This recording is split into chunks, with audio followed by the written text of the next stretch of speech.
psychological gambit consists of time, space-time, our position in relation to space-time, various dynamics pertaining to distinct causal variables, including our psychological minds that are primary and form this perceptual causal variable that pertains primarily to volitional information, our agentic abilities, and primarily the self, preliminarily the self.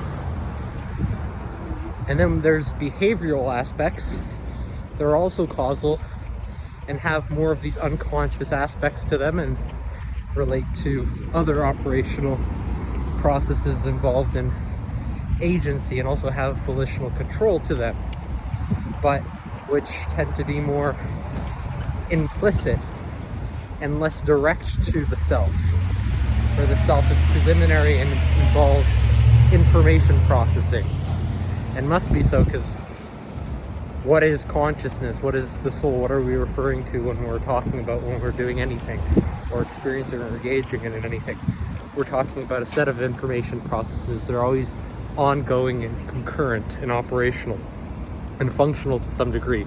in relation to other processes that may not be functional, in which we also can come to learn and will define what constitutes a functional process, be it physical or psychological. And when we're thinking about the gambit of psychological processes and various models and modelings, there are other elements such as intensity, the frequency of a pattern or effect, patterns, individual processes, qualia, referring to the states of experience, various measures of subjectivity that pertain to qualia, not just qualia, but states of experience, and qualitative states, but also quantifiable states in which we can gather the information that's direct within the quality of our experiences, but also use our other higher order cognitive abilities to semanticize and symbolically represent in simpler, easier, as well as objective characters and symbols that have more of these universal characterizing properties to them, in which we attribute objective values that are either true or false, or valid or not, and they must be valid or not first before we can determine whether or not they're true or false. And whether or not they're true or false may differ in the context in which we're referring to true or false, in which all things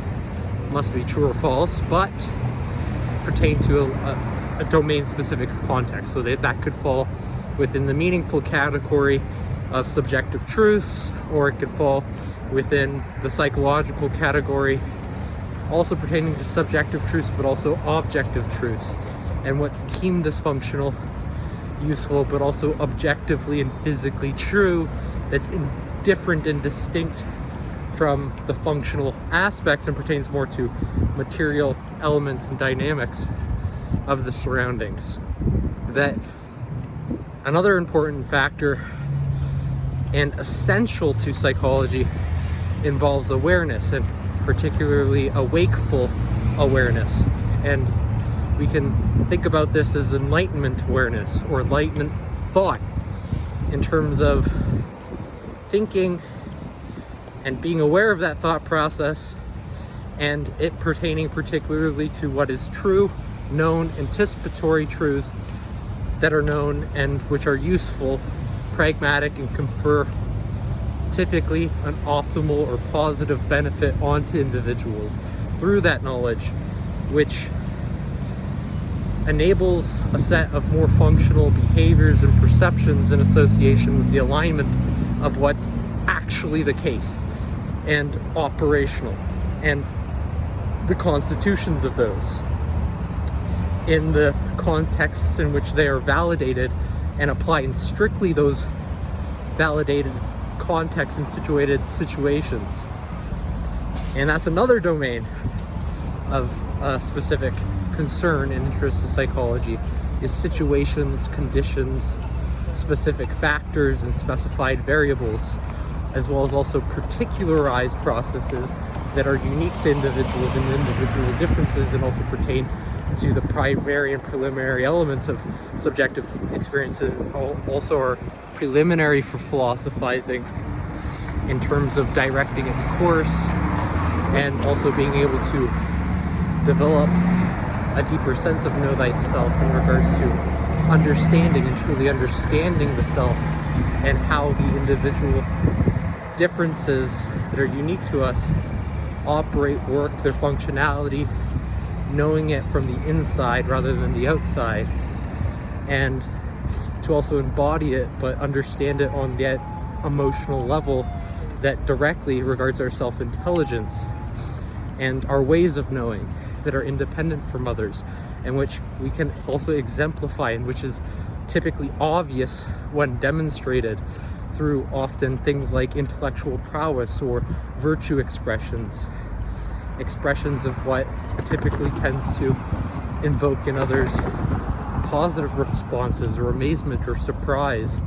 astonishment, or awe, being flabbergasted through the novel and distinct information that's provided that expands minds, and will do so because you're adding something new to the environment. When you're doing so, you're going to have new information that constitutes that experience, and for that to be experientially processed, that means somebody is experiencing something that changes the nervous system and physical structures of them as they're processing that information, and are automatically engaging in a process of learning, which through the subjective experience will determine the health of that on the individual. And that's why being mindful of the contents of one's own subjective experience is probably the most essential part of understanding and exemplifying one's know-how and true knowledge and good conscience of psychological study, philosophy, and all aspects of psychology.